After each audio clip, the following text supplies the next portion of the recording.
Isaiah chapter 2. The mountain of the Lord.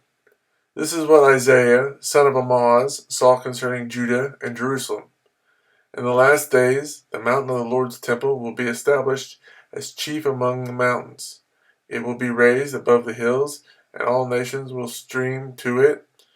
Many peoples will come and say, "Come, let us go up to the mountain of the Lord, to the house of the God of Jacob.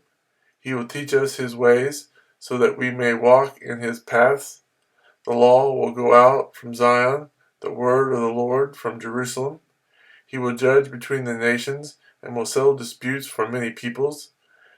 They will beat their swords into plowshares, and their spears into pruning hooks. Nation will not take up sword against nation, nor will they train for war any more. Come, O house of Jacob, let us walk in the light of the Lord.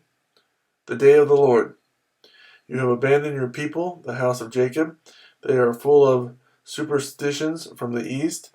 They practice divination like the Philistines and clasp hands with pagans. Their land is full of silver and gold. There is no end to their treasures. Their land is full of horses. There is no end to their chariots.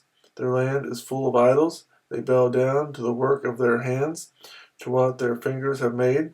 So man will be brought low, and mankind humbled. Do not forgive them.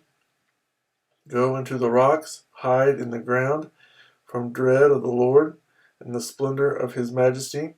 The eyes of the arrogant man will be humbled, and the pride of men brought low. The Lord alone will be exalted in that day. The Lord Almighty has a day in store for all the proud and lofty, for all that is exalted, and they will be humbled. For all the cedars of Lebanon, tall and lofty, and all the oaks of Bashan, for all the towering mountains, and all the high hills, for every lofty tower, and every fortified wall, for every trading ship, and every stately vessel. The arrogance of man will be brought low, and the pride of men humbled. The Lord alone will be exalted in that day, and the idols will totally disappear. Men will flee to caves in the rocks and to holes in the ground from dread of the Lord and the splendor of his majesty when he rises to shake the earth. In that day men will throw away to the rodents and bats their idols of silver and idols of gold, which they made to worship. They will flee to caverns in the rocks and to the overhanging crags from dread of the Lord and the splendor of his majesty when he rises to shake the earth. Stop trusting in man, who has but a breath in his nostrils.